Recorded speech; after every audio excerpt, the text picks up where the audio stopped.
Hold her down, Madison hissed, yanking my wrists behind my back as two of her friends grabbed my arms. You like to steal my things? Let me steal your dignity. I should have fought harder. I should have screamed.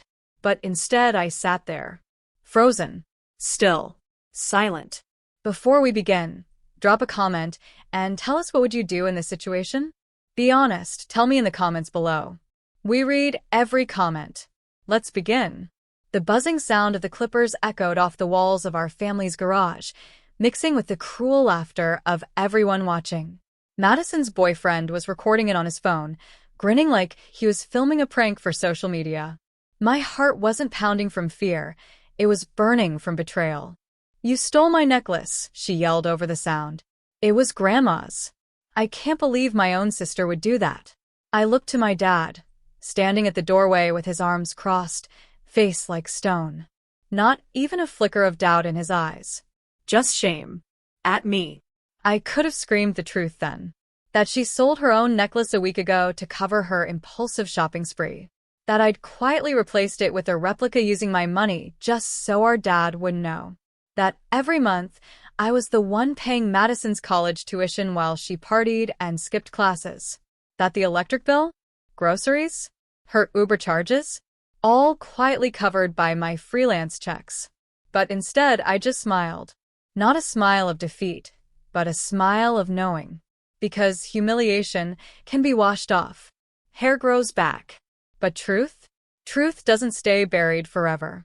After the last strand fell to the floor, and their laughter faded, I stood up slowly. Madison shoved me, sneering. Now, maybe you'll learn your place. I dusted off my jeans, looked her dead in the eyes. I already know my place, I said calmly. And it's not here anymore. You're not going anywhere until you admit you took it, Dad barked, finally stepping in. You embarrassed this family for the last time. I didn't take anything, I said, voice steady.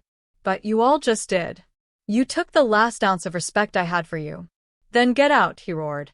I don't want to see your face under this roof again. Gladly.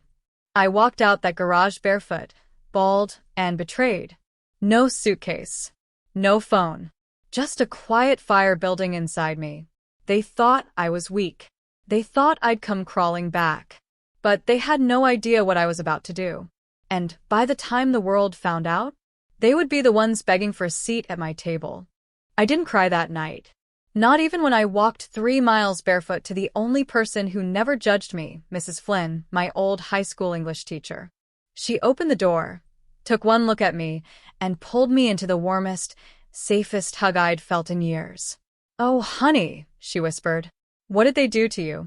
They shaved my head and threw me out, I said softly. She didn't ask why, didn't press, just brought me in, fed me soup, gave me her guest room, and let me breathe. I slept for 14 hours straight. The next morning, I stared at myself in the mirror. The reflection was almost unrecognizable, my scalp red and raw in patches, my eyes swollen from the wind, not tears. But something was different. I didn't feel broken. I felt reborn. Mrs. Flynn placed her hand on my shoulder. Aubrey, I always knew you had fire in you. But now it's time to show them what happens when they burn down the wrong woman. She wasn't wrong. I spent the next 2 weeks building. Quietly. Focused. While Madison paraded around town flaunting her victory, I went to war, with spreadsheets, records, and emails. See, I hadn't just been paying their bills. I had every receipt, every bank statement, every tuition payment made from my freelance account, every loan co-signed with my credit. And then I made one call. To a local journalist. Rachel Garza. Young, sharp, obsessed with stories that exposed hypocrisy and family betrayal. I sent her everything. And when she asked why, I said, because I want the truth to have a louder voice than their lies. She agreed to publish, after one final piece. Can I interview you on camera? She asked. You tell your story in your words. Let people see what they did. I hesitated. I wasn't vain. I wasn't out for fame. But I remembered Madison's boyfriend smirking as he recorded my humiliation. I remembered my dad saying I embarrassed the family. So I said yes. 2 days later, I sat in Rachel's studio, bald head proud and chin held high. And I told everything. From how I raised Madison through her breakdowns, how I skipped college to work 3 jobs just to keep the lights on at home, how I never once asked for credit, how the moment I stopped being useful, they turned on me like wolves. And when she asked, "What would you say to them now?" I looked directly at the camera and said, "Thank you. Because when you pushed me out, you gave me the freedom to build without you. And I will." The video dropped at 8 p.m. on a Friday. By morning, it had 2.7 million views. And my phone, which I had finally replaced, was exploding. Not with hate, but with offers. Publishing houses, TV segments, brands asking to partner on survivor campaigns, charities wanting to feature my story. And then the email from a woman named Samantha Dyer, CEO of a multi-million-dollar female-led tech startup. Subject line: "You're exactly what we need." The email from Samantha Dyer wasn't long, but every word crackled with power. "Aubrey, I watched your interview. Twice. I don't usually reach out like this, but I've built my company on grit and truth. And you've got both in spades. We're expanding. Fast. I want you here. No pressure. Just possibility. Let me know." Samantha. I stared at the screen for a full minute, heart thudding, my fingers hovering over the keys. Not because I was unsure, but because the girl they shaved wasn't used to being wanted. Not for what she could do for others, but for who she was. I typed back, "I'm in." The next 2 weeks were a whirlwind. Samantha flew me out to Seattle. First class. Her assistant met me at the airport with a sign that said, "Aubrey Collins, our hero." I laughed. Actually laughed. For the first time in weeks. Their HQ was glass and steel, perched on a hill with a view of the whole skyline. When I walked in, the receptionist stood up and said, "She's here," and suddenly, people were clapping. Samantha came down herself, tall and striking in a navy blazer, and pulled me into a hug like we were old friends. "I don't know what your title is yet," she said, eyes glowing, "but I know one thing. You belong in rooms where no one dares humiliate you again." I started as a community impact coordinator but quickly rose. My story had drawn attention, yes, but what shocked people was my mind, my work, my ideas. I rebuilt their philanthropic wing, partnered with abused women's shelters, and set up a program where the company funded education for girls who had been kicked out of their homes, just like me. And while I rose, Madison spiraled. The video had shattered her image. Students at her college started whispering. She lost her internship when they found out she lied about her financial background. Her influencer sponsorships dried up overnight. Even her boyfriend bailed. I hadn't spoken to her since that night in the garage. But then one afternoon my phone rang. Unknown number. I picked up. "Aubrey," her voice was small, strained. "It's Madison." I didn't say anything. I wanted to say sorry," she stammered. "I was stupid and jealous and angry, and I don't know what I was doing. Everyone hates me now. Dad won't even talk to me after your video. He said I made the family a joke." I let the silence stretch long enough for her to squirm. Then I asked quietly, "Why did you do it?" She hesitated. "Because you were everything I wasn't. You handled life. And I thought if I ruined that for you, maybe I'd feel better about me." A pause. A painful one. "I don't want anything," she added. "I just wanted to hear your voice. I miss my sister." I didn't cry. I didn't yell. I didn't lash out. I just said, "I wish you had said that before you shaved my head." And hung up. That night, I didn't feel victory. I felt closure. I wasn't the girl in the garage anymore. I was a woman who had stood in fire and walked out gold.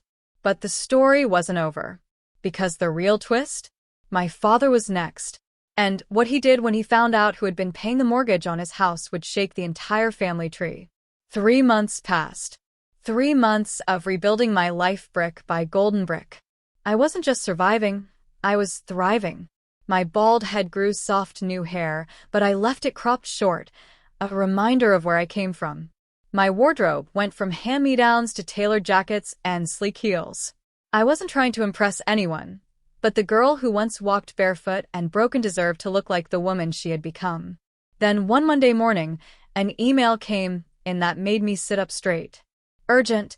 Property deed discrepancy. Collins residence. It was from a mortgage service I hadn't thought about in a while.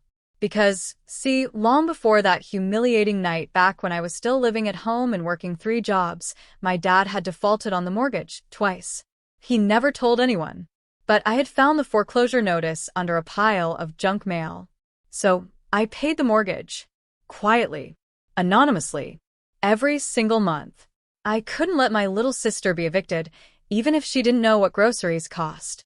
But now, the service was informing me that my auto payments had triggered a clause. One I hadn't realized existed. Apparently, when I assumed financial responsibility for over 75% of the payments, the deed legally transferred to me. That's right. The house wasn't his anymore. It was mine, and the deadline to challenge it had long passed. I stared at the screen in stunned silence, heart thudding. I hadn't planned for this. Hadn't dreamed of revenge this way. But fate had its own sense of justice. I didn't call him. I sent a letter, neatly typed, delivered by certified courier. It read, Dear Richard Collins, this is to notify you that effective immediately, your residence at 704 Hemlock Avenue is under the legal ownership of Aubrey Collins by default of the payment clause in the mortgage agreement. You have 30 days to vacate the premises or submit a rental agreement to remain. Warm regards, A. Collins. The phone call came that same evening. He didn't even wait for me to say hello. What the hell is this? He bellowed. I didn't flinch. It's a legal notice, Dad. You paid the mortgage? Since when? Since you were 2 months away from foreclosure and too proud to tell your own daughters. You can't do this to me. I took a long, deep breath. You already did it to yourself, Dad. I just stopped carrying your consequences for free. He went quiet, breathing hard. I pictured him in that worn recliner, red-faced, still wearing the same judgment he wore the night he tossed me out. And then, something cracked. I didn't know, he muttered. I didn't know it was you. I thought you were just living off us. I thought, Madison. You thought wrong. I cut in coldly. And you never once asked. Silence. I was your daughter too. I added, voice trembling but clear. But you threw me out like garbage because of a lie. Now you can live with the truth. He didn't speak again. He just hung up. And I felt nothing.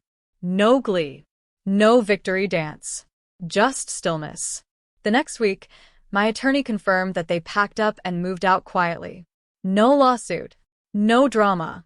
Just a quiet departure from a house they never really appreciated until it was gone. I sold the house 2 weeks later. Donated half the profits to domestic abuse shelters. Used the rest to open a small foundation in my name. The A. Collins Fund for Unseen Daughters. And when we held the opening gala, Rachel Garza, the journalist, asked me to give a speech. I walked up to the stage, lights warm on my face, eyes from all around the city staring at me. People who'd seen the video. People who whispered when I walked into rooms now, but with respect. I looked out over the sea of faces and said, You don't owe anyone your silence, especially not the ones who tried to break you with it.